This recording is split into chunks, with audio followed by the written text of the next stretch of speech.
for an arrow, eyes already pinned to the target in question. Astrid was grinning when she placed the arrow in his waiting hand. Now that's the kind of single-minded focus that's going to make him a very good husband indeed, as long as he turns it on me every once in a while. She had no doubts whatsoever that Hiccup would be more than willing to put his considerable ability to concentrate on puzzles and problems towards making her a very satisfied girl. And she'd return the favor, of course, with great pleasure. Hiccup was just about to release his next shot when Hector came striding into the clearing, calling for Stoic with some urgency. Distracted at the worst possible moment, Hiccup turned his head and thus the bow. His shot went flying wide of the target by a good 2 feet. He stared at the arrow embedded in the ground in dismay.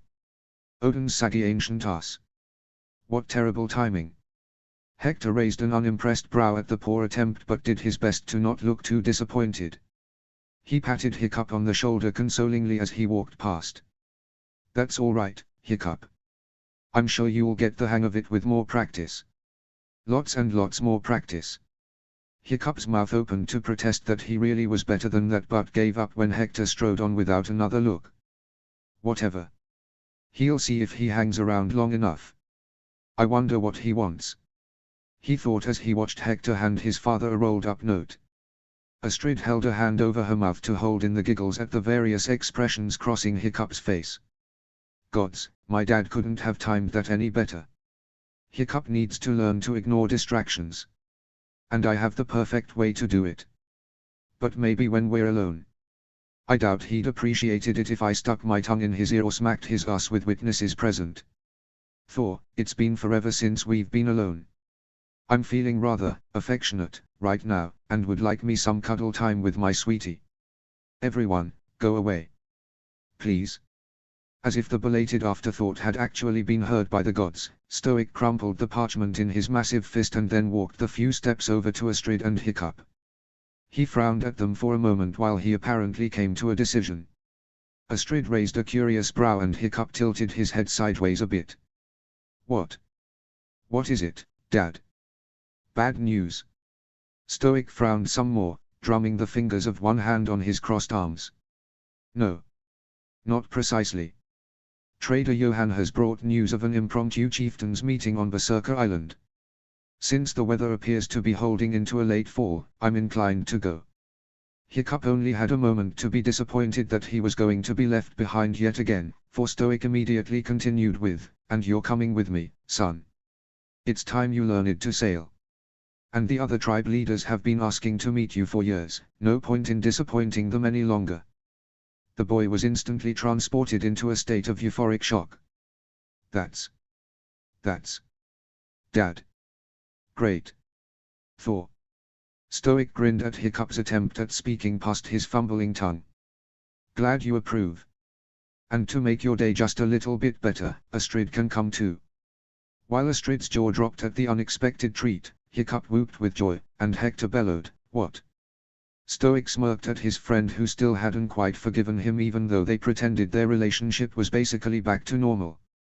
"Don't worry, buddy, you and Alga are coming as well. I can't sail a Viking longship all on my own, after all." Hector huffed, and stalked off, muttering about insufferable jackasses. Stoic pretended not to hear. He focused on the kids again. "You two, go pack up your things from that camp of yours. I expect you down at the docks to help load the ship within an hour, understood?" Hiccup and Astrid nodded, wide-eyed, hearts pattering with excitement. She shrugged out of her quiver and they took off like a shot. In her rush, Astrid even forgot the axe she'd left with Gobber. The older, bald, one-handed, and long-mustachioed man looked down at the weapon in his real hand and snorted. "That's a first. Priorities change, I suppose." Both Hiccup and Astrid had the same thought as they ran. The faster they got their things and packed up, the more time they would have to do other, more interesting, things. For who knew when they would next have an opportunity to be alone? Certainly not on a crowded ship with their parents hovering nearby. It took them 15 minutes at a dead run to make it to the camp near the far side of the island. It took them another 5 to unpitch their tents and pack whatever scattered belongings they had in them into bags that would go straight to the ship. which gave them just enough time to catch their breath before they promptly lost it again by attaching to each other by the lips in a sudden clash as Astrid tackled Hiccup down to the forest floor amongst the cluster of tents, straddling his waist as she buried her hands in his hair to hold him as tightly as possible. Not to be completely outdone, Hiccup wrapped an arm around her waist and held her just as snugly as his other hand cupped the side of her face, fingers delving into the silk of her thick hair. Their tongues and lips and teeth did all the talking for the next minute, aside from a few strangled groans and needy whimpers. Even their minds were essentially turned off as their focus narrowed down to one single thing: connection. After their near-desperate passion was satisfied, Astrid pulled up a fraction, panting, hands planting on either side of his head, and smiled into Hiccup's brilliant emerald eyes that were more black than green at the moment. Gods, I missed this. I think we're going to have to try a little harder to find some us time. Hiccup smiled widely, licking her sweet flavor off his lips, which made Astrid's breath hitch again. I completely agree, lady. Us time is going to the top of my priority list. Just, don't ask me where we're going to find it with our current schedule of work and training. Things will calm down once the snow buries us in for the winter, she reassured. He trailed a hand up and down her slender back, wondering how far he could get away with touching her. Probably not past the belt yet. But, Thor, does she ever have a narrow waist? And I can feel the beginnings of the flare of her hips. So freaking hot. His other hand ran over the length of her long braid and came to a stop at the leather thong that held it together. I wonder, Astrid. She asked as she all but drooled over the sexy long eyelashes he possessed that she'd been eyeing enviously for years. Why do the boys always get the nicer eyelashes? It's seriously not fair. Not that I begrudge him his eyes wouldn't be half as gorgeous without them. But, come on. Can I undo your braid? I love seeing you with your hair loose. That caught her attention for real. You do? He nodded, fiddling with the tie hopefully. I do. Your hair is like spun sunlight, dappled with silvers and golds. And it's so thick and soft. I think you are the most beautiful thing ever. Astrid's heart melted into a puddle of love-struck goo. Not that she hadn't already been in love with him before, but geez, could he get any more perfect? She swallowed past the sudden tightness in her throat. Oh, Hiccup. Of course. Undo it. She could rebraid it on the way back if Hiccup carried her bag for her. Smiling in thanks, oblivious to how he'd just rocked her world yet again, Hiccup pulled the leather tie off the end of her hair. It immediately started to unravel because of how soft and luxurious it was. He pulled off her studded leather headband and then helped the freedom of her locks along by running the fingers of both hands through the silk of it gently until it sat in waves around her shoulders, hung past her face and tickled his, and cascaded halfway down her back. There's so much of it. So unbelievably beautiful. I am the luckiest boy alive, he whispered in awe, hands trailing through her hair and down her back in a mesmerized pattern. Astrid blushed becomingly. I think I'm pretty lucky too, to have you. She leaned down and kissed him gently, sweetly, before tracing a finger over the lines of his face from his adorable nose to his elegant cheekbones to his strong jawline. So ridiculously cute, she thought with a mental girly sigh. Hiccup captured her hand in his and brought her finger to his lips, kissing the tip. Astrid liked that. She tilted her head and kissed his hand in return. I have a confession to make, he said with a rueful grin, eyes meeting hers over their joined hands. What's that? She asked as she entwined her fingers with his, leaning back a bit to study him.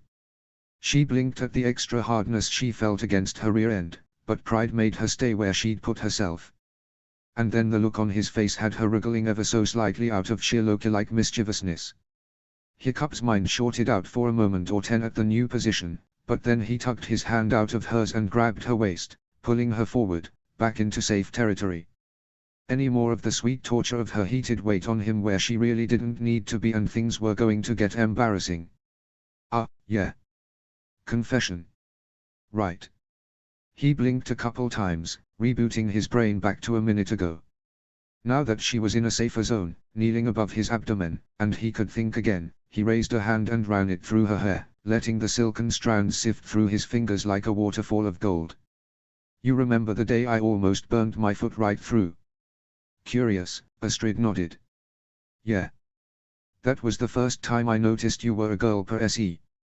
Your hair had come half undone, so you pulled it out the rest of the way and boom. Just like that. I saw you. I've been hopelessly in love with you ever since. And, her heart melted again. Hiccup. Gods. You're killing me with your words right now. His mouth quirked up. Yeah, well, you were killing me with your body a minute ago. You gotta watch where you sit.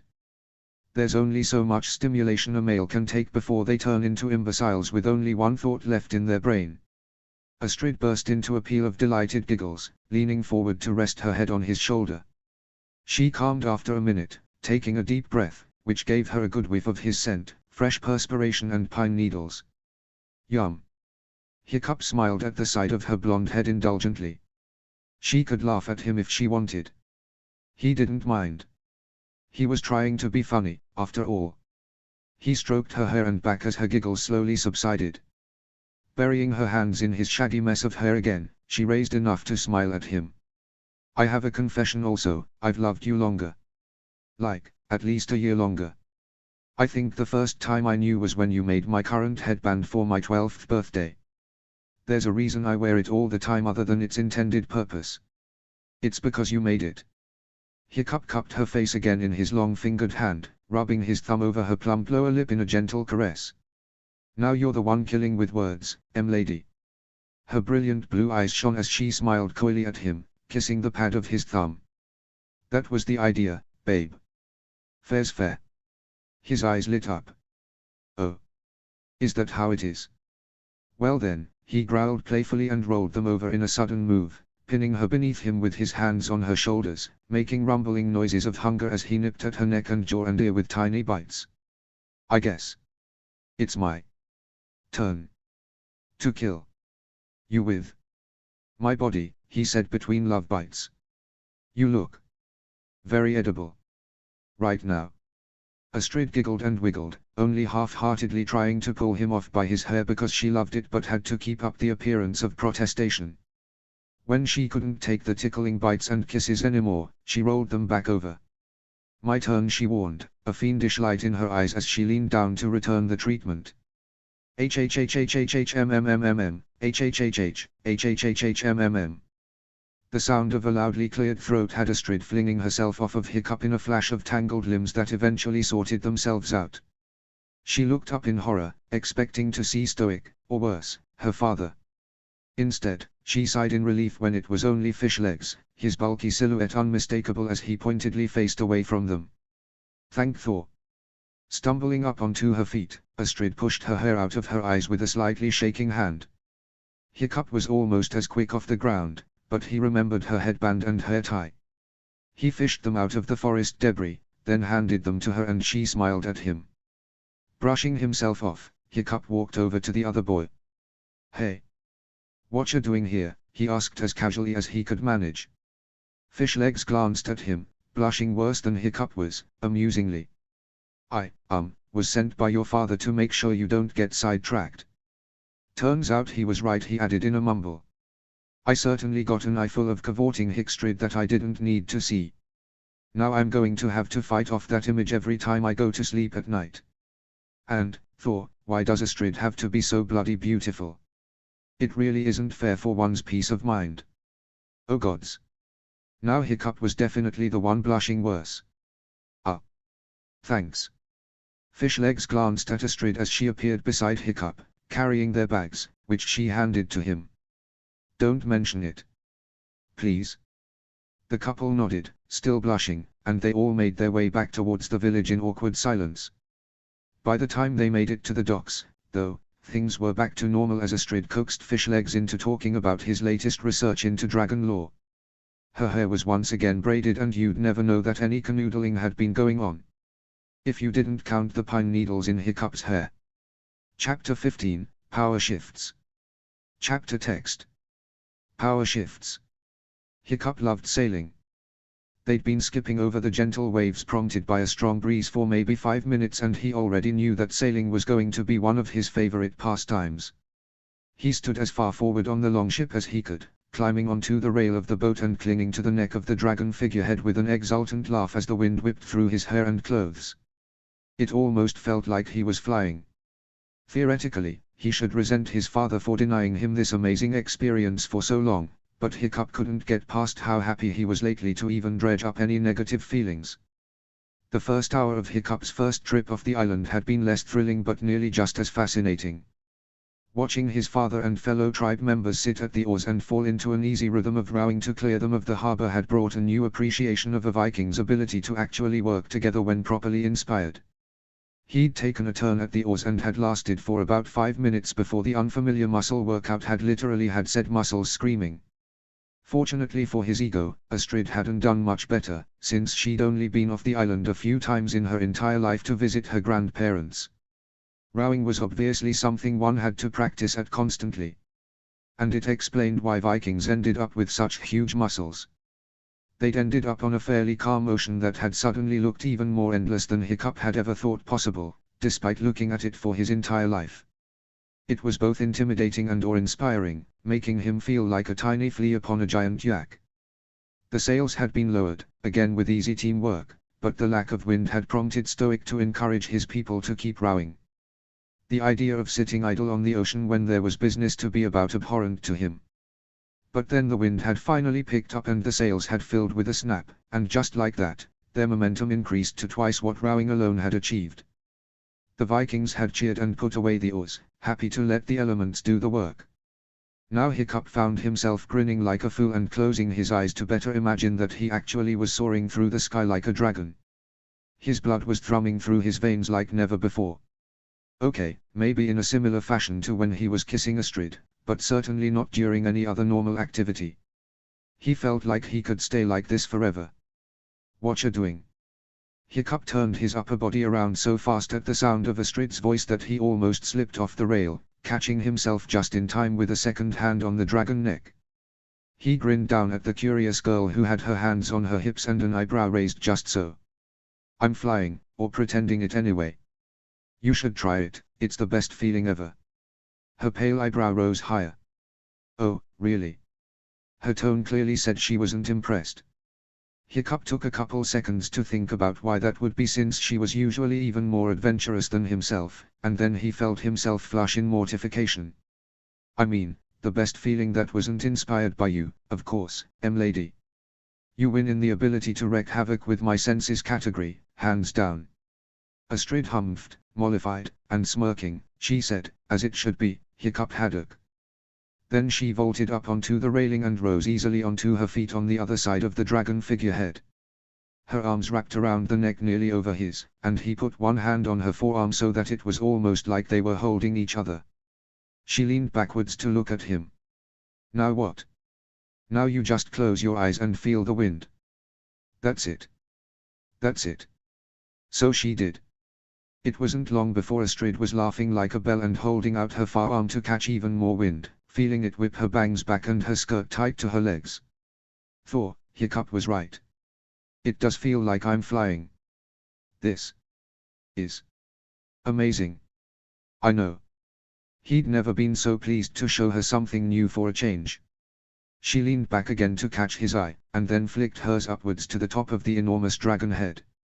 "I bet this would be even better from up there." "Ah. But what if we fall?" "We won't," she said confidently. "The top is flat and big enough for both of us, we can rest our feet in its mouth, and you can hang on to the horn on its nose, and I can hang on to you." "Well, when you put it like that." All of Hiccup's doubts about safety flew away on the wind and he nodded eagerly. "All right. Let's do it." She pointed her chin upwards when he hadn't moved after a couple of seconds. "You first, genius." "Oh. Right. You can do this. It's just like climbing a tree." And with that incredibly non-reassuring pep talk, Hiccup started climbing up the neck of the dragon. Fortunately, it was quite ornate and had lots of places to use as handholds. Only seconds later, he was all the way to the top with a foot in the tooth-filled mouth, hanging on tight as the ship slid down into a trough between waves. He sidled past the horns at the back of the head that Astrid would probably be able to rest back against if she wanted and then swung a leg over so he was sitting on the dragon's snout.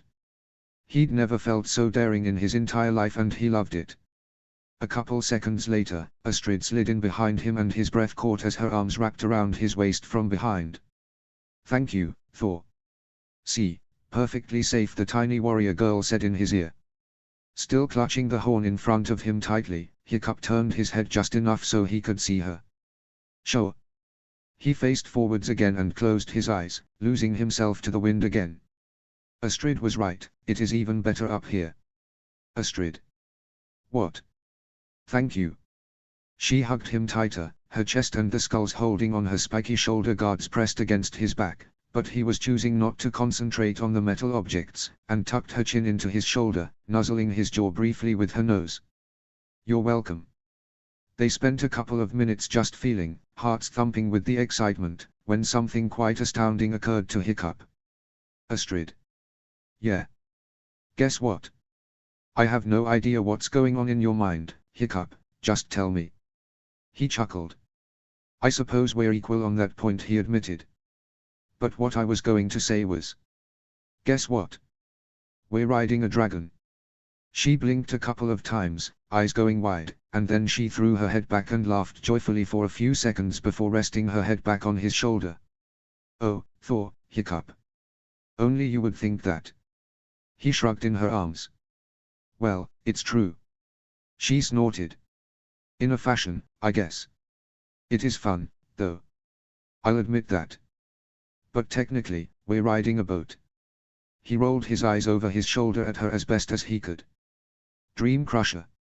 She smirked. "But what if it was possible, to, ride real dragons?" he asked all of a sudden.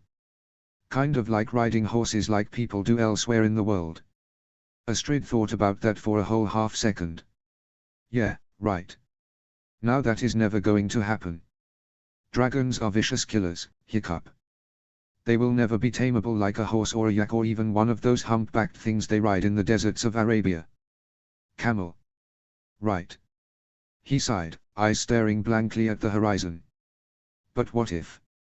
No. But. No. You'd have a better chance of catching that night fury than ever taming even the least deadly of the dragon breeds." He huffed. "You are definitely a dream smasher. But you still love me. Always."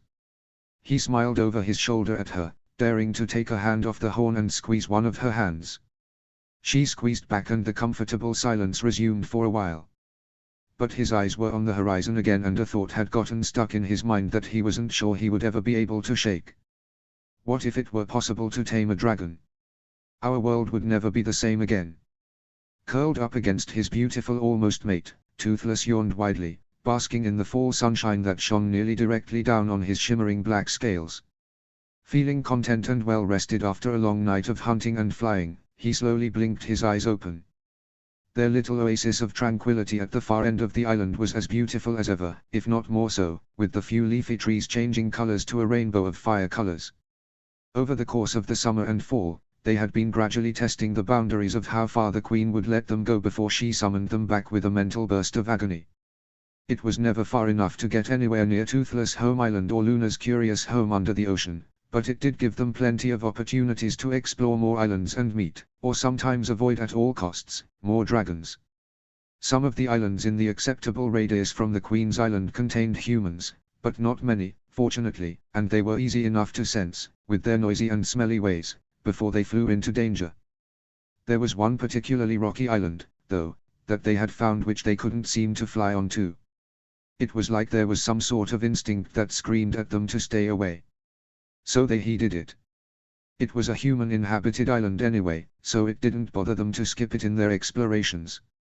Lately, they'd taken to stealing fuzzy animals from other human settlements for the Queen's dinner, as opposed to their shared island with the intriguing young human couple. It was a strange thing, and they hadn't really discussed the change of hunting grounds, but the night that they flew over a herd of sheep belonging to a different tribe of humans and Luna thought, let's take one of these sheep for the Queen tonight. It had somehow just felt like the right thing to do to repeat that from then on. Uncurling, Toothless rolled over onto his back and stretched out as he scratched against the sand by the lake, grunting quietly with pleasure. Coming to a stop after a minute of delightful wriggling, he panted up at the blue sky, focusing away from the bright sun on a lone cloud that determinedly defied the otherwise monotonous expanse of azure. Why do we avoid hunting here now, anyway? Nothing's changed except for our telepathic connections to the young humans. Rolling back over, and sitting up on his haunches, he nudged the side of Luna's head with his nose, prompting a low growl of displeasure at being disturbed from her slumber. He ignored the warning and nudged her again, mentally calling, "Luna, wake up," at the same time. Growling slightly louder, she uncurled her head from under her wing and shot him a venomous look from her slitted eyes that essentially matched but usually outdid the blue of the sky above them. "What?" Undeterred, Toothless smiled at her widely.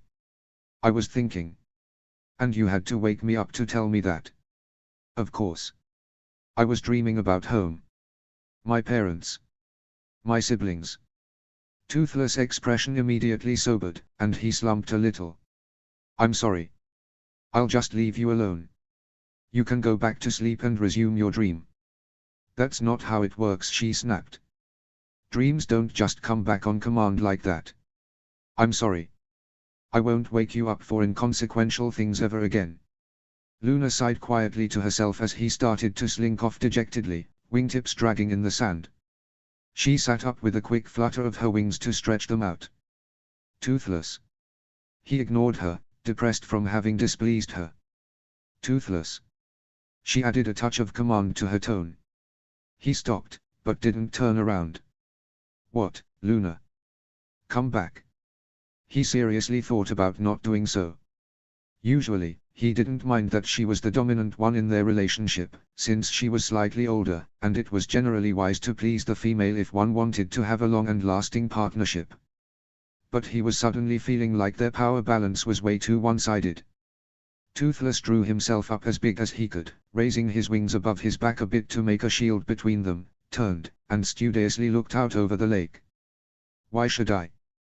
You can tell me whatever it is you want to say just as well when we're apart as when we're together." Luna stared at the top of his ears in astonishment. The only part of his head she could see. For the first time ever, he wasn't trying to be as close to her as possible. He wasn't immediately catering to her wishes.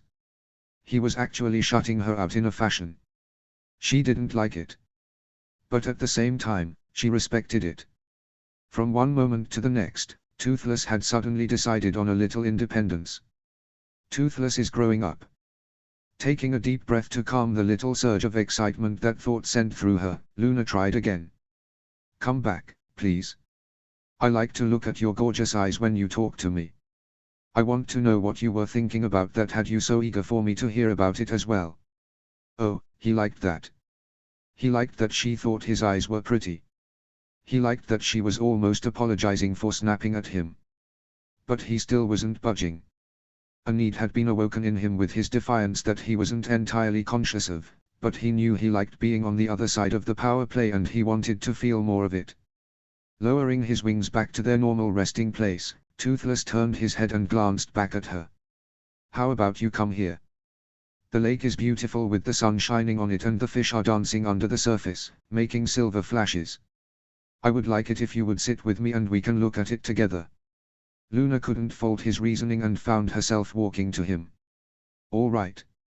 A few more steps and she settled on her haunches beside the suddenly way more intriguing Night Fury. He looked at her with pleased eyes and settled a wing over her, encouraging her to lean her head on his shoulder. She purred in contentment and relaxed into him, looking out at the lake that was just as beautiful as he'd described. She hadn't noticed until that moment, but he was now somewhat bigger than her and that caught the attention of her hormones as well. "This is nice." A deep rumbling purr echoed from his chest in harmony with hers. "Yes, it is." In that moment, their dynamic forever changed and a true partnership was formed. And the black ended up ever so slightly more dominant than the white, as it should be, considering Toothless was an alpha, but just didn't know it yet. "What were you going to tell me earlier?" Luna asked suddenly after a few minutes of soul-soothing silence. Toothless looked at her, startled. He'd actually completely forgotten his earlier train of thought and it took him a moment to dredge it back to the front of his mind. "Oh.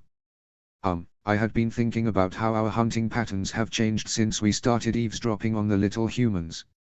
I'm sure it's been many nights since we took an animal from this island, have you noticed? Luna tilted her head slightly as she thought about that. You're right. We haven't. Why not? He shrugged. I don't know. Clearly it has something to do with our telepathic connections to Hiccup and Astrid. Clearly. What if? What if by connecting to them, for some reason, we are becoming more sympathetic to the village as a whole? What if our instincts are starting to think of them like our family? Which would make taking their animals feel almost like we are stealing animals from our own family. Exactly. Toothless stared at his almost mate in something resembling shock. That's just weird. She grinned back. I know, right? He started to chuckle, which soon morphed into deep belly laughs. By the great dragon, that's the most ridiculous thing ever. Luna joined him, her laughter sweeter and softer, but no less amused. Can you imagine? Dragons and humans merging into a cooperative family unit. He laughed even harder. Never going to happen. Humans are too stupid to ever get past their preconceived notions about us. Luna snorted elegantly. Maybe not stupid exactly, Astrid is smart enough, I suppose. But definitely too stubborn to change a deep-set point of view. I suppose that's more accurate. Hiccup is quite intelligent, I believe Toothless said almost proudly. He likes to draw, like me. And he makes clever things. Well, Astrid likes to defend her own, like a proper dragoness, Luna stated just as proudly, not to be outdone. My human's learning to fight, he said defensively, somehow feeling like Hiccup had been insulted. I didn't say your human wasn't fierce enough, but since you started it, she said, flicking her tail against him, her eyes glinting teasingly. He growled playfully, crouching down and swishing his tail in warning. Oh, now you're just asking for it. She backed up with a comic widening of the eyes. Oh, no. The great toothless night fury is going to pounce on me. Whatever shall I do? Toothless chortled and growled at the same time, his entire back end now wriggling in preparation for the aforementioned pounce. You could attempt to run, he supplied helpfully. Giggling, she backed up faster, deliberately aiming for further down the beach where the lake had an abrupt drop-off against the rock wall. Oh, I'm so scared. And with that, he leapt at her. But she was ready for it and deftly dodged and then spun. In the next bound, she was leaping into the deep water of the lake, diving effortless underneath, wings tucked tight to her lithe body. Toothless recovered from his miss and bounded after her, plunging into the water and swimming after the streak of white that was arrowing through the water. No fair. You know I can't beat you in the water. She merely laughed in his mind and then swept around in a circle, now aiming straight for him. Eyes widening in alarm, he started swimming as fast as he could back for the shore. He didn't make it. Luna crashed into him from above, sending them tumbling through the water in peals of mental laughter. He kept up his determined direction towards the beach whenever he could, but she kept leaping on him from above and pushing him back underwater. You're not getting away from me that easy. With one last determined lunge, he did just that, finally making it back to the sand. Ha! And you said I wouldn't, he gulped as she flew right of the water and crashed into him again. They rolled end over end on the beach for a bit until coming to a stop all the way up on the grass. Toothless grinned, panting happily with his tongue half hanging out the side, as he found himself on top. I win. She wrinkled her nose at him. Hardly. I clearly won, my deluded dear heart. Whatever you say, my love.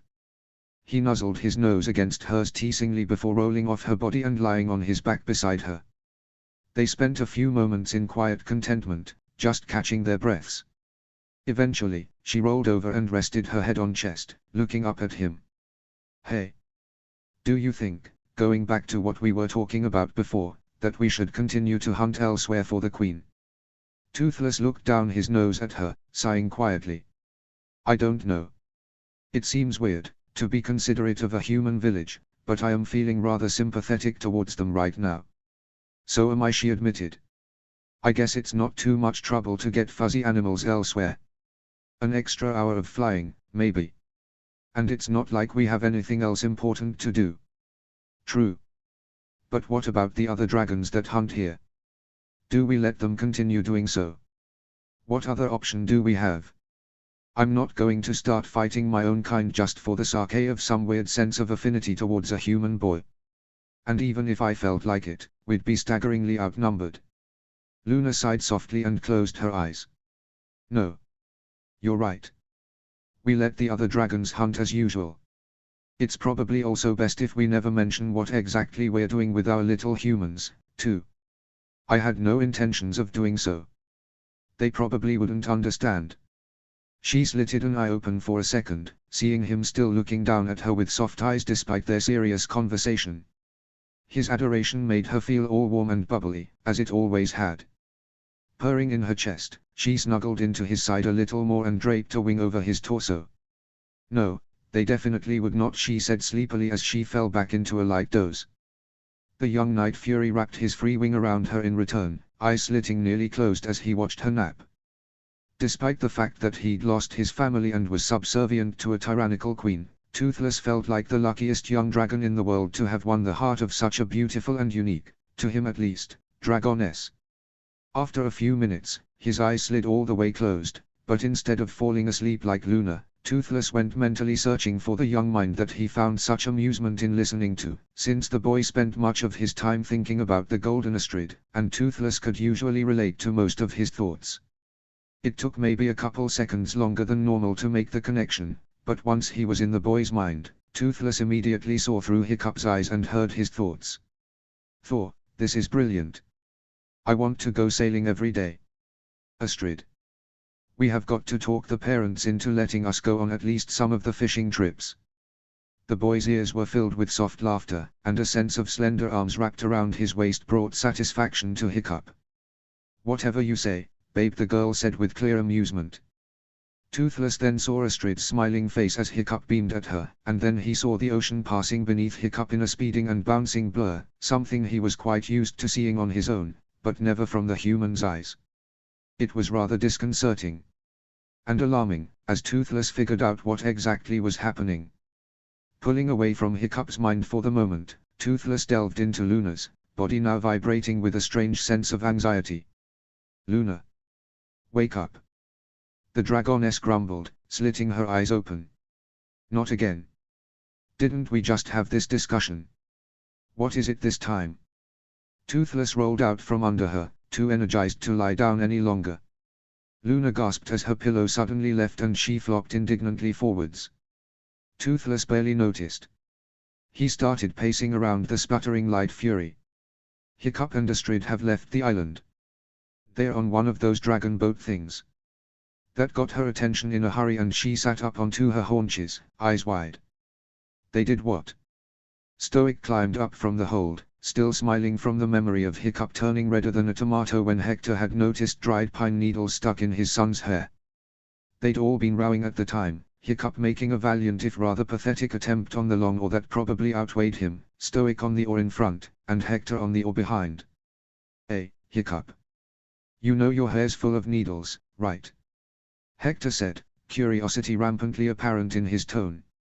Stoic turned around on his bench a bit, keeping up the natural rhythm of the oars along with the 15 other rowers, sending his personal ship shooting forward with each of their powerful, mostly, digs into the water. He raised a brow in curiosity. His son immediately flushed and started stuttering in the most telling fashion as a hand came up to feel the back of his head, which made the spinning oar almost smack him in the face before he managed to catch it again. I fell. In the forest. Hector hadn't bought it, if his skeptical expression was anything to go by. You fell. Hiccup nodded almost frantically, eyes refusing to meet Stoic's now laughing ones. Yeah. Tripped on a root. Which made you fall backwards. Hector still wasn't buying it. The other rowers near them were now tittering with suppressed mirth. Including Astrid, who was on the oar opposite of Hiccup. And doing a better job of it, despite her slight stature. Yes. It was a slippery route. UN Hun. Stoic and Hector locked eyes for a moment before they both looked over at Astrid, who was silently cracking up. Methinks the route was a female one, Stoic said, laughing hard enough to make his vast shoulders shake. He wondered if the trip was a fighting maneuver or something else entirely. Glancing back at Hiccup again, Stoic decided on the latter, that kind of mortified blush could not belong to anything less than a full-on make-out session on the ground, with the girl on top, apparently. Stoic decided it was probably a good thing Hector couldn't see Hiccup's face right now, or his son might be soaring over the rail and into the sea to take an assisted swim. He was grateful he had a son and not a daughter. As a protective father, one's outlook on such things was vastly different for the two genders. The first thing Stoic saw when he walked on deck was Hector wearing his "that boy is much too close to my daughter" glower again. And then came the peal of delighted laughter, which drew Stoic's eyes to follow Hector's gaze towards the prow of the ship. Hiccup. Thor, what is he doing? How did he even get up there? He nearly had a heart attack when he saw Hiccup and Astrid seated on top of the dragon figurehead. They were being splashed by the seawater as the ship cut through the waves, and Hiccup's arms were thrown wide as Astrid clung to his waist. Stoic caught his breath and drew in a giant lungful of air to yell at Hiccup to get his scrawny ass down before he fell into the ocean and got himself eaten by a passing squadron. Hic. His words were cut off by a hard punch to the arm. Stoic turned his head and glared at the culprit.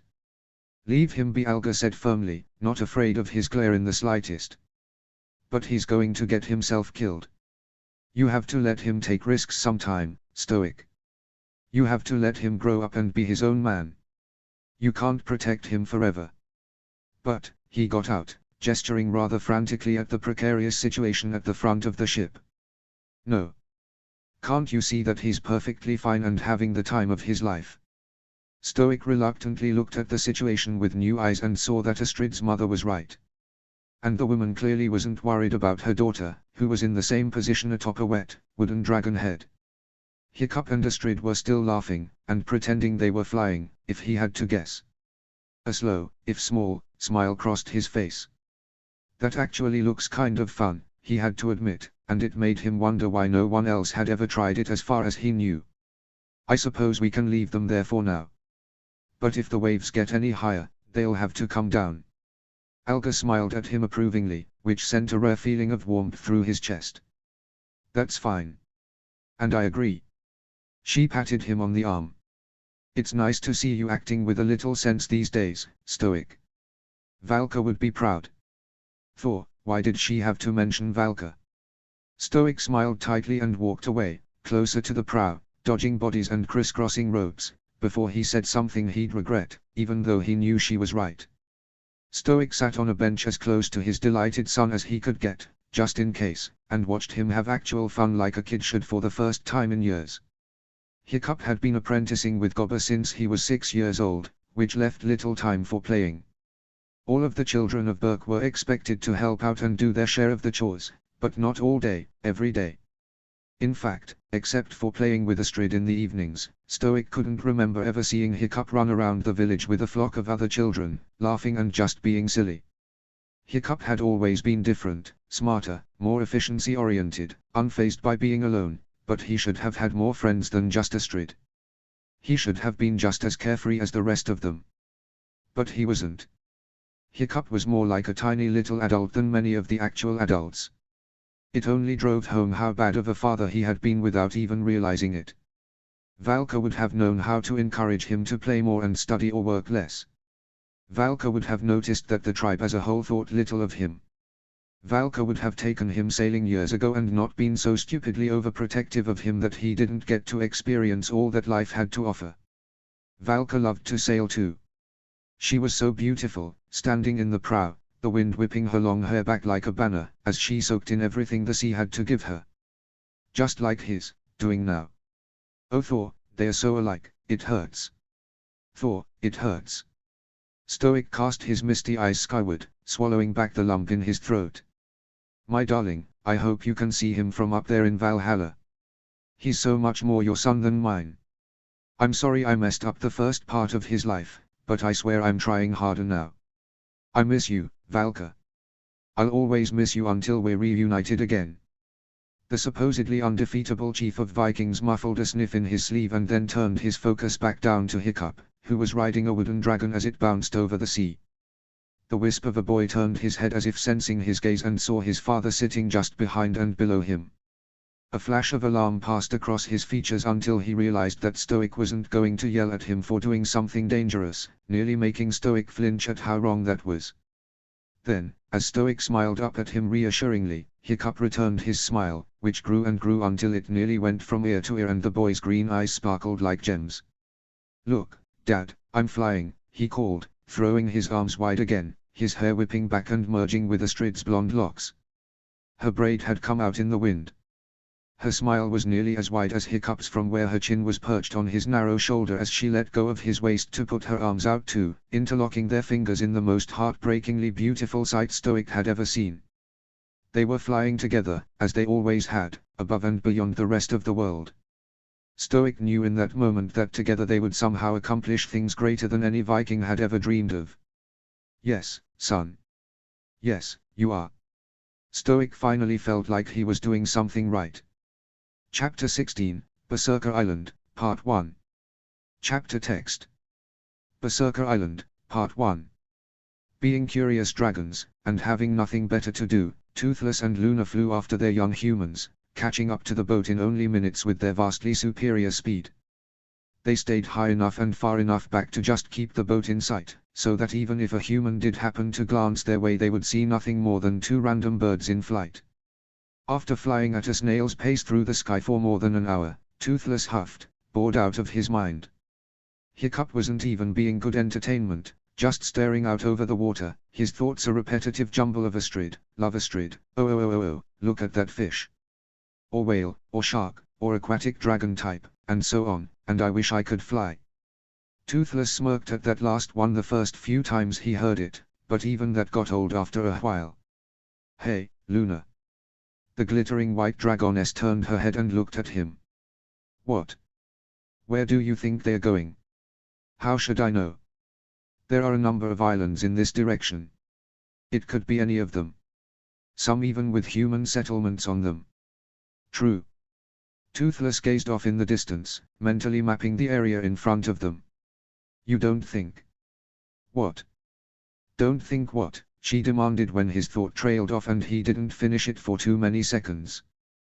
Toothless looked at her, shiny black wings flapping once to maintain his glide through the sky, and green eyes filling with concern.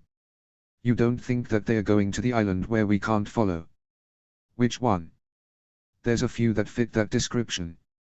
"The island?" Her eyes widened. "Oh. That island? I hope not. Just being near it makes my scales try and crawl right off my body." She shuddered lightly in memory. Toothless agreed with her assessment of the effects the island had on them. "I hope not, too." 7 long hours later, as the sun was hovering over the horizon, it became very clear that the island was the humans' destination. Disappointed that they couldn't continue to spy on their chosen humans up close, Toothless and Luna decided that they would give up and go hunt for their queen and then go home, intending to find out from Hiccup's and Astrid's thoughts later what they'd been up to. Hopefully not telling anyone that they saw a night fury, though, Toothless thought with one last glance over his shoulder at the boat as it approached the craggy mountain island bathed in the gleaming light of the setting sun. "I would hate to have to kill them because of it." Only a few minutes later, a four-winged dragon and his rider flew into the area on one of their regular sweeps of the skies, looking for dragons in distress or other entertaining trouble to get into. Valka all but froze on Cloudjumper's back as she recognized the clan crest on the sail of the dragon boat closing in on Berserker Island, an island which had far more than the usual number of dragon boats docked in its harbor. Her hand flew up to her chest in an automatic reaction to try and hold in the sudden pounding of her heart. "Stoic," she gasped. "Stoic?" her dragon inquired curiously. "Yes. Stoic.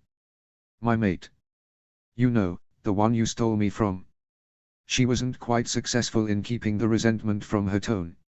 Over the last 14 years, they'd flown far and wide, covering the entirety of the barbaric archipelago and way beyond, all the way to the mainland in 3 directions. But the one place Cloudjumper had refused to fly or even go anywhere near was Berk because he was afraid that she would change her mind and leave him.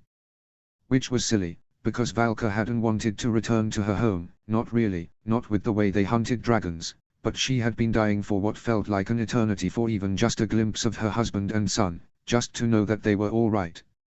And somehow, in all that time, She'd never stumbled upon a Burke longship sailing elsewhere, not even a fishing expedition. Until now. Ah. Him. The big human with the evil axe. Cloudjumper pointedly looked at his wing that had an old, faded scar on it from said axe. Yes, him. She pulled out her spyglass and trained it on the deck of the ship.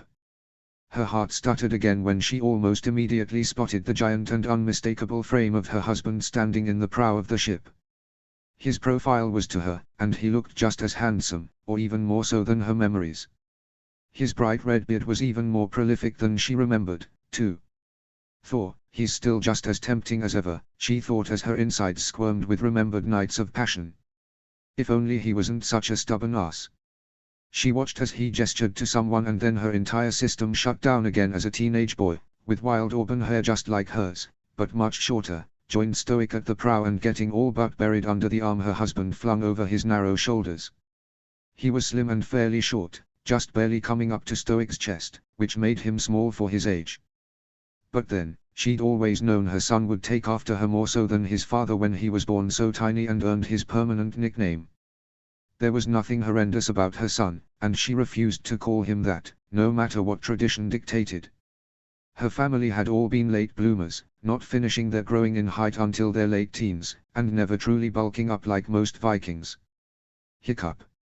Oh, my sweet little Hiccup. Look at you. So handsome. So like me. I should have tried harder to see you sooner. Her heart ached with misery and joy as she watched her two men talk to each other, smiles on their faces as Stoic pointed something out over on the island they were approaching. They get along so well. I'm so happy they do. Not that it was in doubt. Stoic turned into the world's biggest pile of Viking mush when he first saw Hiccup. Her heart warmed even further when a petite blonde girl a fraction or two taller than her son moved to tuck herself into Hiccup's side, sliding her arm around his waist as he did the same to her. He brushed a kiss over her temple and smiled adoringly at her, a look she returned before they both turned their attention back to whatever Stoic was saying. Alga's daughter. It must be. Astrid, I think she called her. She looks like her. Well, a slimmer and much younger version, but still, she definitely looks like Alga. She's perfect for Hiccup. And look how in love they are. I remember when Stoic and I used to look at each other like that. Before the never-ending fights about not killing the dragons because they were more intelligent and less vicious than he gave them credit for. Wouldn't Stoic just die if he knew I was right and he was wrong? She thought smugly as she patted the dragon she was currently sitting on. A dragon who trilled in amused agreement as he blatantly listened in on her thoughts. As her dragon hovered high up in the sky with gentle beats of his massive wings, Valka watched Stoic's longship coast into the harbor. With the assistance of the oars, the ship was neatly and efficiently parked in a tight spot along one of the overcrowded docks. As she watched her little family disembark and be greeted by a man she vaguely recognized as Oswald the Agreeable, the chief of the Berserker clan, along with a few other chiefs from neighboring clans, an idea began to form in her mind. Cloudjumper, I know you don't like to fly too close to that island, but do you think you can at least get me to that little outcropping of rocks over there? She asked, looking at a clear space hanging over the ocean below and nowhere near the village in the center of the island. It will be uncomfortable, but yes, I think I can do that. Thank you. She patted his neck gratefully. We'll come back after full dark, and do just that. I want to go see me son up close, even if he can't know it's me. There should be enough strangers wandering around the village right now that one more shouldn't raise an alarm. If you're sure that is what you want, Cloudjumper's mental voice rumbled through her mind doubtfully.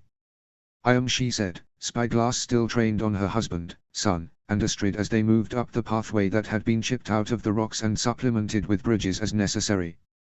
I may never get this chance again. Chapter 17, Berserker Island, Part 2. Chapter text. Berserker Island, Part 2. If he wasn't currently standing on an island he'd never seen before and looking at people he'd never met, Hiccup would probably swear that he was dreaming and had been all day. From his first archery lesson, which he was definitely going to pursue further, to kissing Astrid in the forest, to his first ever boat ride, so far the day had been like a perfect dream. And now this. His father pushed him forward half a step on the dock, presenting him to 4 extra-large chieftains and their hangers-on and all but boomed out, Oswald. It's been too long, my friend. And Hagen. Looking good. Drugger, also good to see you again. Alvin. Only a brief and barely polite nod to the last before he continued. But look who I brought. My son, Hiccup. It didn't even matter to Hiccup that the other chiefs only gave him cursory once-overs before nodding politely, clearly unimpressed but not willing to aggravate Stoic with their true opinions, because his father had proudly introduced him like Hiccup was a normal-sized teenaged Viking. And speaking of normal, there's a rather scary-looking specimen of young Vikinghood eyeballing me like I might make a tasty snack. The older teenage boy, who looked about 18, had 3 blue lines tattooed over his left eye, and wore a truly impressively horned helmet, was pushed forward just like Hiccup had been. A move he didn't seem to appreciate, if the look of annoyance he shot at Oswald was any indication. The Berserker chief wore the same boastful look that Stoic had, but he definitely had more claim to it. Nice to finally meet you, Hiccup. This is my son, Dager. You two should get along well, since you'll both be leaders of your tribes one day. Great ones, I should think. He was only looking at Dager when he said the last. Dager liked that, at least, as he smirked and puffed out his already well-developed chest. Naturally. The green-eyed boy eyeballed Hiccup up and down with a sneer. A better one than you, undoubtedly. You look more like target practice than a future chief. This was said as the boy caressed the hilt of one of the 6 long daggers tucked into his belt. And the dream just turned into a nightmare. I'm getting a very bad feeling about this, Hiccup thought with a mental sigh of resignation. Astrid, being Astrid, was the first to react to the slur. She charged forward and glowered up at the somewhat taller and decidedly heavier than her boy, her axe off her back and pushing into his throat threateningly, narrowing her eyes at him. She took in a breath and regretted it as the stench of sweat and rancid meat hit her. Gods, take a bath. Her aversion didn't stop her from saying her piece, though. If anything, it made her words even more emphatic. If you harm so much as a single hair on Hiccup's head, I will remove all of yours and not be too careful about any sensitive bits it might be attached to while I'm at it, got it? Even as he wished he had the guts to defend himself like that, Hiccup still practically swooned with worship and desire for his fierce warrior goddess. Thor, she's so freaking perfect it hurts.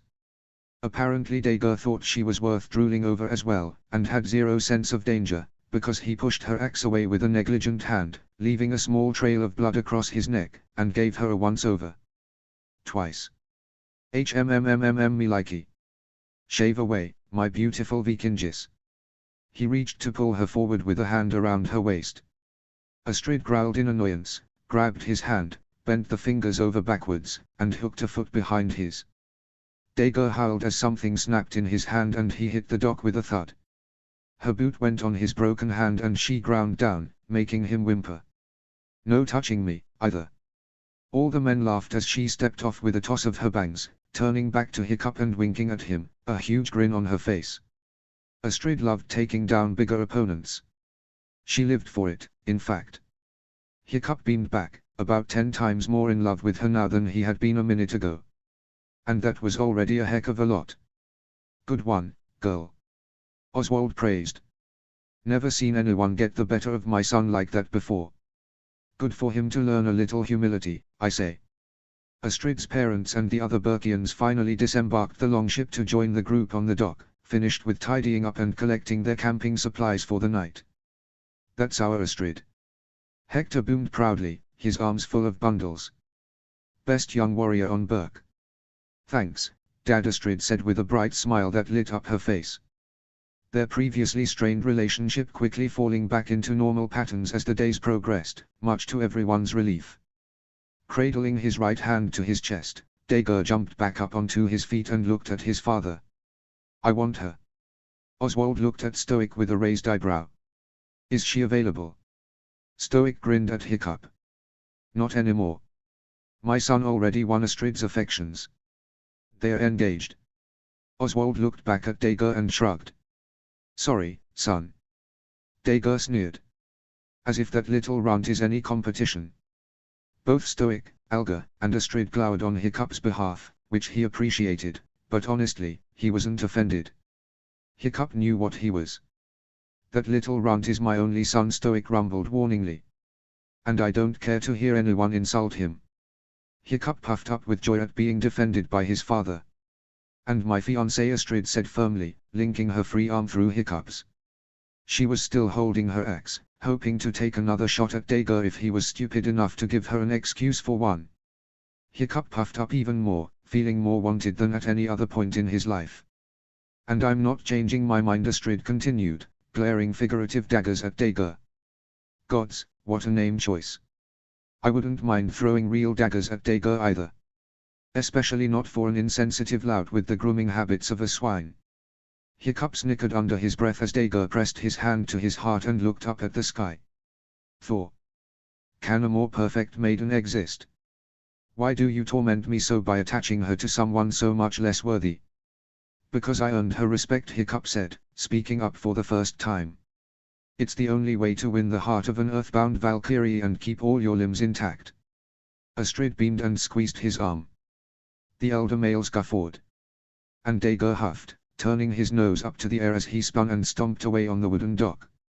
Hiccup couldn't help but think that with the green eyes and the red braid that stuck out from below the back of his helmet, Dager looked a lot more like Stoic than his own black head, with some grey thrown in. Father. At least Oswald has green eyes too, or I'd be really worried right now. Stoic clapped Oswald on the back as the group started to follow Dager's path. So, my old friend, what is this sudden tribe meeting about? And my apologies if I'm late to the party. We just received word from Trader Johann this morning. Oswald's expression shifted from amused to exhausted and worried instantly. You made good time, then. Yes, the winds were with us. And the sea beasties left us alone for once, Stoic said with less prideful enthusiasm than he usually would have, seeing his friend's distress. But what is wrong? My daughter has gone missing, Oswald said, his voice so quiet, it was only just loud enough to be heard over the sound of gentle waves hitting the dock and the nearby rocks. Stoic gasped. Not we, Heather.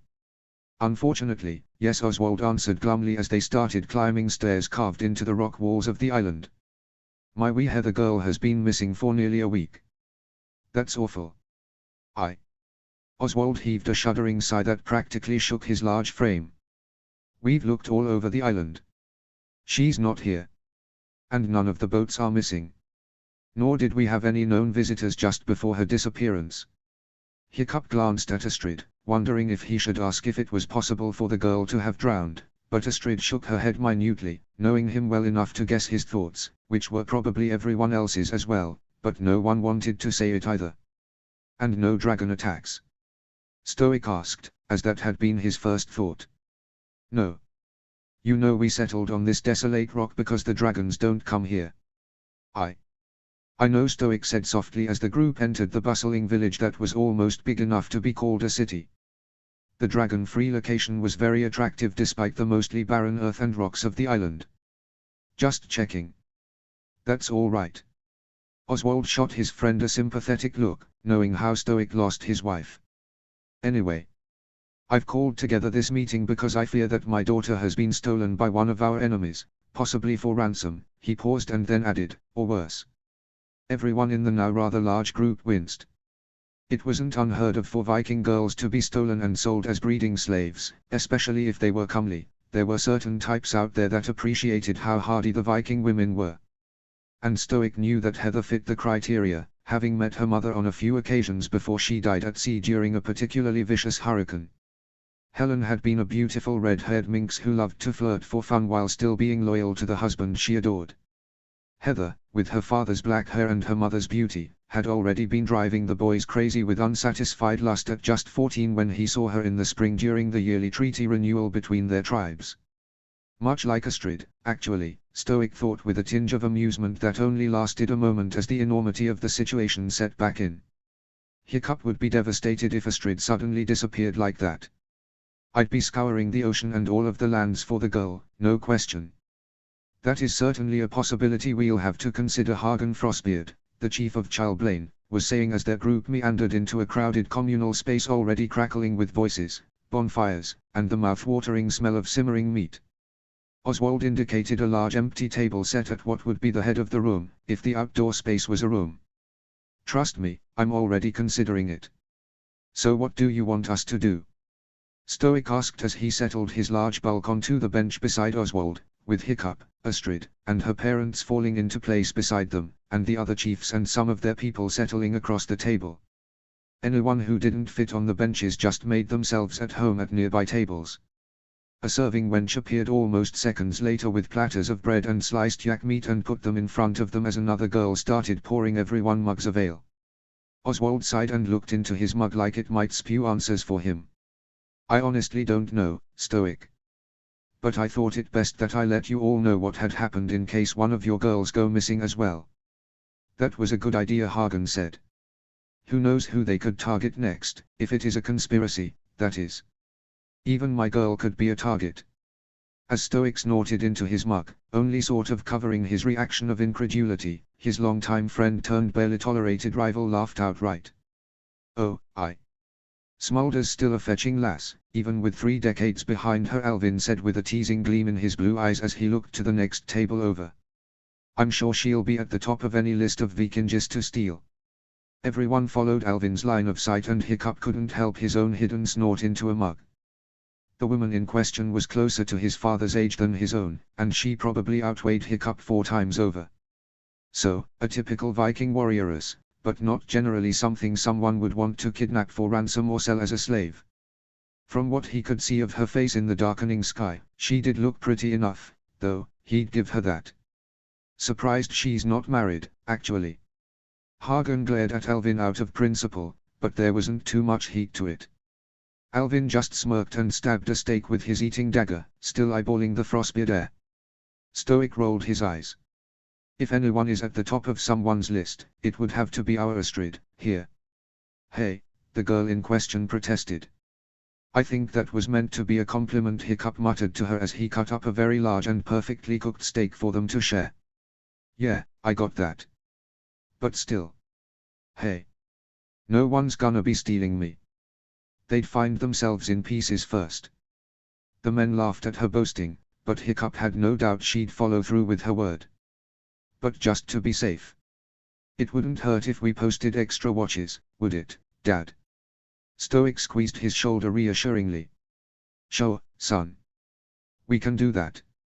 He turned the other way and looked at Oswald. And as for Heather, we'll spread the word and everyone will keep an eye out for her. Starting with Johan and the other traders, Hiccup suggested. They see practically everyone. Very true, Hiccup, Oswald said, smiling, a little wanly, but it was still a smile. Smart boy, you have there, Stoic. Stoic grinned at his son proudly. I always knew that. Hiccup beamed back, the day ending like a good dream after all. Chapter 18, Berserker Island, Part 3. Chapter text. Berserker Island, Part 3. After dinner, Hiccup and Astrid more or less snuck away from their table while the adults were having a rambunctious discussion about the pros and cons of leather armor versus iron in regards to melee warfare. It was something which Hiccup would normally find fascinating, but Astrid tugged on his hand and pulled him from the bench, so follow her he went. He always would. Where are we going? He stage whispered after they'd wound their way through the tables to the outer edges of the bonfire-lit area.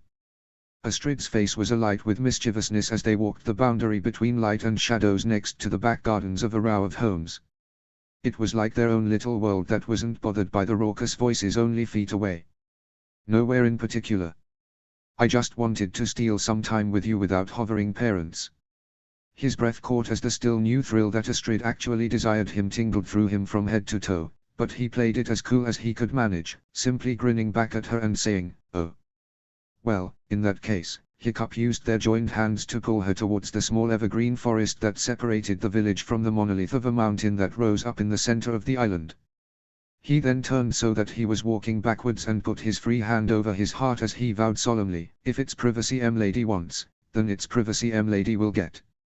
Neither dragon, nor volcano, nor blizzard, nor interfering buffoons could stop me from providing what M-Lady desires. She giggled softly. You're such a dork, Hiccup. An adorable dork, but still a dork. He shrugged and turned back around. Lucky for me that works for you. Who says? She teased, swinging their arms as they strolled. That's a good question. I think it was a blonde goddess with a penchant for violence who said something to the effect. A blonde goddess who clearly has terrible taste, an exasperated sounding voice said from their right just before Dagur stepped out beside them, looking incredibly intimidating with his horned helmet, well-built body, and a feral gleam in his eyes as he effortlessly flipped a wicked-looking dagger with his left hand into the air over and over. Hiccup somehow managed to hold in the unmanly squeak of surprise, but that didn't stop his heart from jumping up into his throat or the unintentionally tight grip he took on Astrid's fingers. Speaking of interfering buffoons, Astrid muttered under her breath. Hiccup snorted before laying into the older boy, his own pride and Astrid's presence making him brave. Thor's teeth, Dagur. Cough or something before you sneak up on people like that. Now why would I want to do that? Dagur grinned maliciously. I happen to love sneaking and frightening little runts such as yourself. It's one of my favorite pastimes. He flipped his dagger again.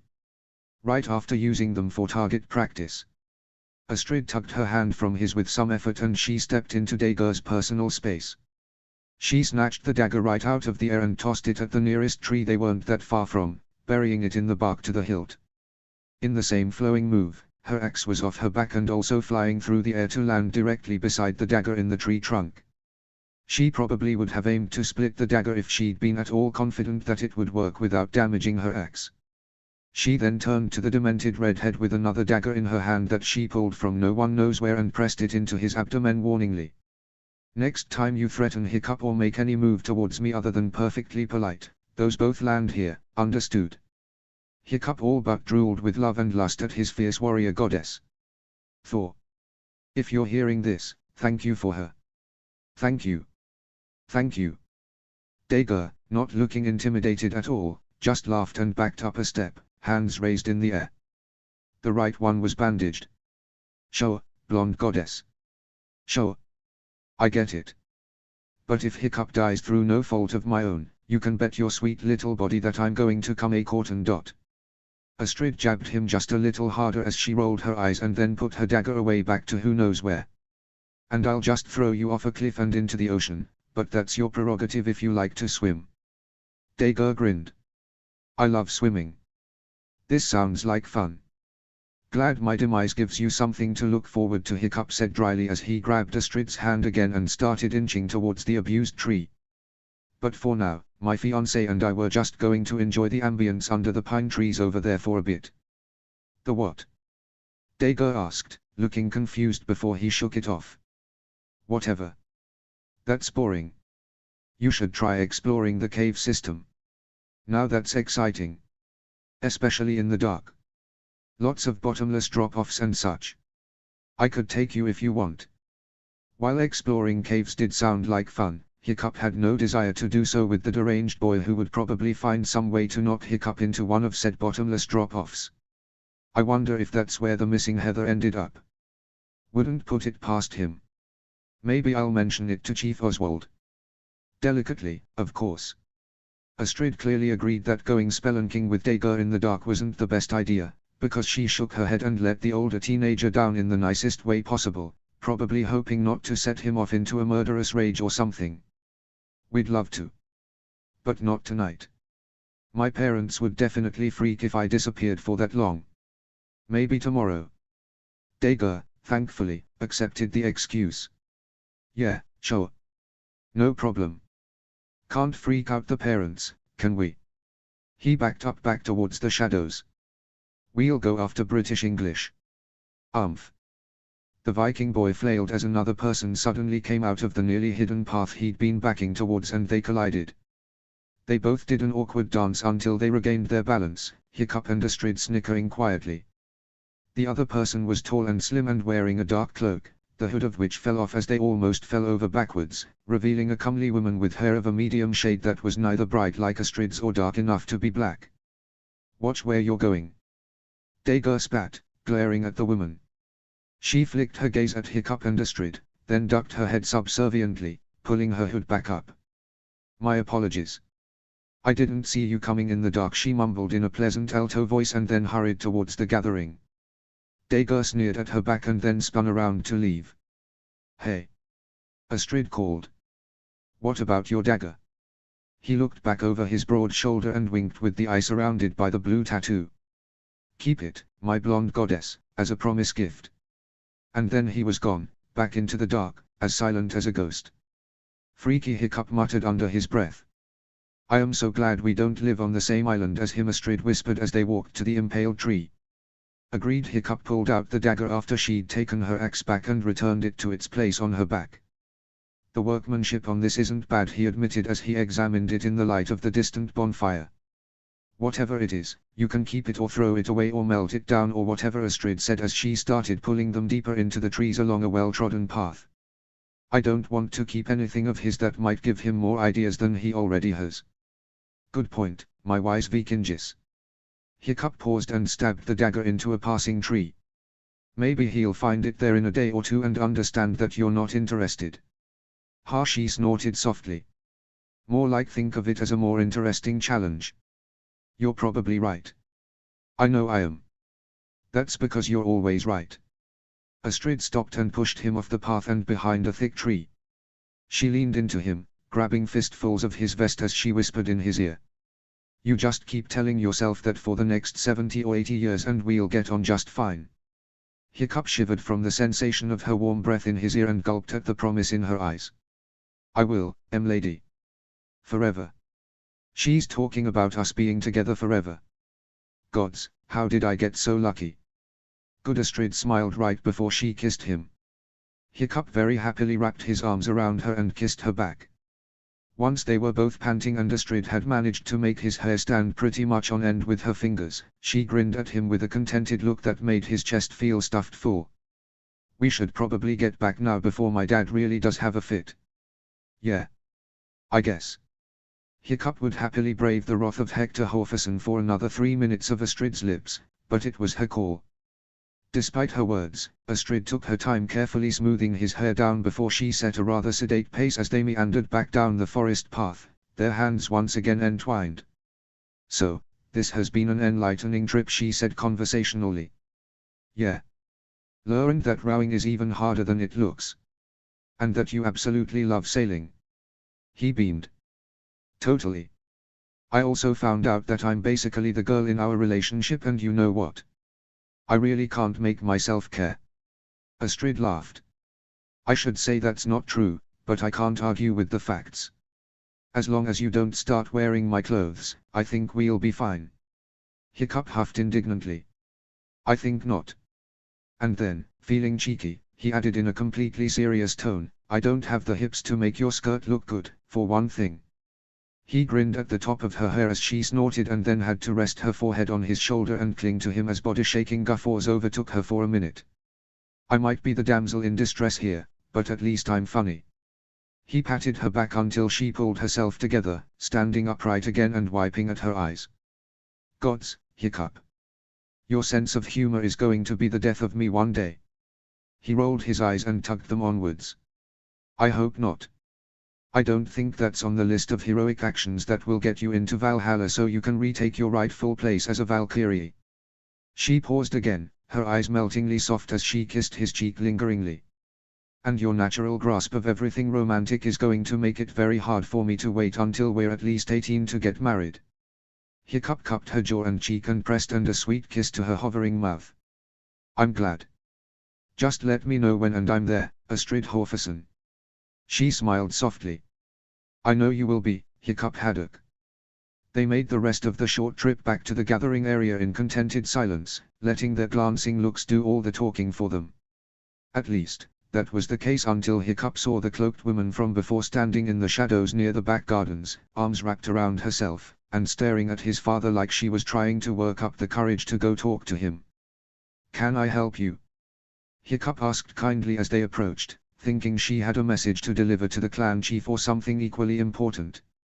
Stoic Haddock was pretty intimidating in his massive size, even to a Vikingis.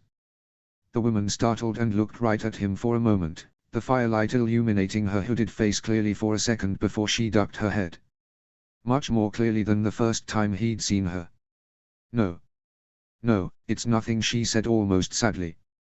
Then she brushed past Astrid, walking quickly and aiming for the shadowed path she'd emerged from earlier that ran between the forest and the end of the houses. That was weird, Astrid said, turning and looking after the woman for a moment before shrugging and aiming for their table. She stopped when Hiccup didn't budge despite her tug on his hand. Hiccup. He didn't answer, because he was kind of in shock. I swear that's the same face that adorns the painting in my father's room. Adding a few years worth of aging, of course. And if that's the case. Hiccup tugged his hand from Astrid's and whirled around, scanning the dark for the retreating woman. Mom. He thought he saw her shadow freeze and then take off at a run. It can't be. Can it? Hiccup, what? Astrid called as he bolted after the woman. Then she was hot on his heels. Hiccup skidded around the corner of the last garden and then took off down the path the woman was following. Thanks to the faint moonlight that was just rising over the horizon, Hiccup could see her figure far ahead of him on the path. Every instinct he had said he should yell, "Mom," again, but he fought it back, saving his breath and just running faster. If my first call didn't make her stop, a second won't either. Astrid, thankfully, didn't ask any more questions as she ran beside him, her clever mind probably putting the clues together. Unfortunately, his mother, if that's who she was very fleet of foot, and they never caught up to her before a piercing whistle sounded through the night and then her shadow disappeared completely as if she'd jumped off the end of a cliff. Heart in his throat, Hiccup finally made it to the edge of the island, expecting to see a boat, or worse, a woman trying to swim through the treacherous ocean and not making it. But what he actually saw shocked him even more than the possibility that this might be his supposedly dead mother who might have just committed suicide right in front of his eyes. Hiccup saw a four-winged Storacutter dragon flying away from the island and the cloaked figure of his mother, maybe, standing on top of its back and hanging onto a horn on the back of its head. Riding it. On purpose. And the dragon did not appear to be protesting. She turned, and he swore he saw her lift a hand in farewell before the swiftly flying dragon took her too far away to see. Holy Thor! Astrid breathed after a solid minute of watching the dragon fade into nothing more than a speck in the distance that soon became invisible to the naked eye. I did not just see that. Hiccup fell to his rear, his legs suddenly boneless. Astrid lowered herself slightly more gracefully to sit beside him. He looked at her with eyes that felt like they might escape their sockets at any moment. Astrid. My mother. She was taken by a Storacutter. I know. Hiccup. I know. She squeezed his arm in silent support. He buried his face in his knees for a few minutes of stunned silence, just processing as he realized he could never tell his father what he'd just seen because it would break Stoic's heart in more ways than one. And then he looked up and stared blankly out over the churning sea waves, the image of the woman easily riding the massive dragon imprinted on his mind. This changes everything. The end.